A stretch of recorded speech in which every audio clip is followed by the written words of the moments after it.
So the Randburg Magistrate Court in Johannesburg will today hear the bail application of 12 SANDF members who are accused of killing Hawk Specialist Investigator, that's Frans Mathipa. He was gunned down while traveling on the N1 near Hamanskraal in the north of Pretoria back in August of 2023.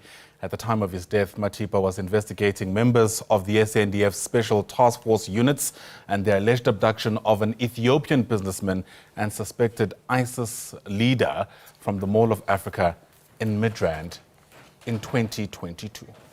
All right, Ofentse Setimo is our reporter on the story at the Randburg Magistrates Court. I beg your pardon, initially I thought he was in Pretoria. Ofentse, help us break down what's likely to unfold today. I mean, this is not the first time this matter reaches court.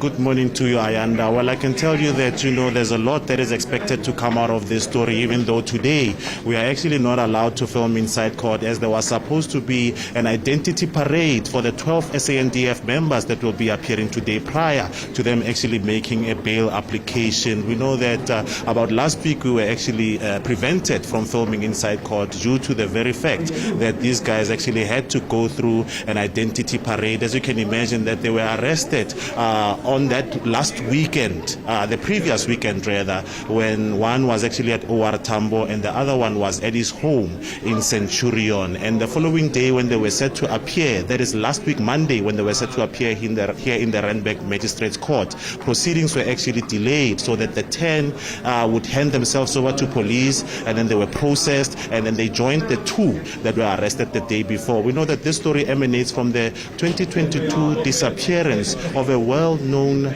foreign national who's actually an Ethiopian, who was a person of interest for the Hawks, as they felt that he was linked to the Islamic State, that is that terror group, the ISIL. And they felt that, he was someone they were looking at closely, as they felt that, there was a certain risk to him being in the country. But now, as the Hawks were actually probing this matter, the SANDF actually got involved in the abduction, allegedly, on December 2022, when he was at a Midrand mall where he was actually abducted and he disappeared. And immediately after that, the brother launched an urgent court application trying to find out what had happened to his brother, as there was CCTV footage actually showing vehicles that actually left with the said brother. So that's when the investigator, the Hawks investigator, Mr. Mathipa, was involved in actually investigating what actually transpired. And what he did was that he established that indeed there were SANDF members at the Midrand Mall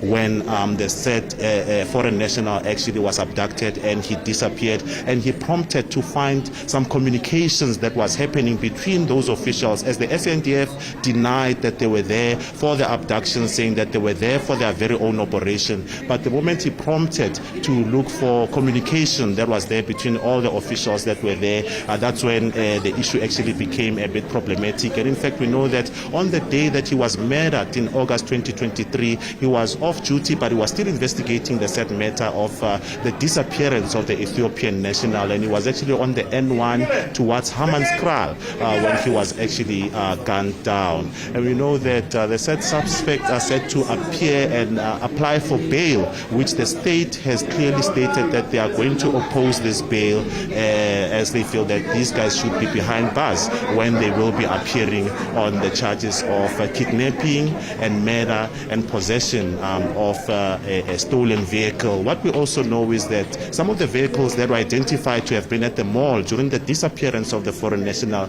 were actually linked to a company that was contracted by the SANDF. Hence, that company will be accused number 13 actually appearing here in court. But unfortunately, we are not allowed to film inside court. We will be able to record proceedings on our notepads and be able to bring you whatever that transpired inside court, as we are blocked by the issue of the identity parade.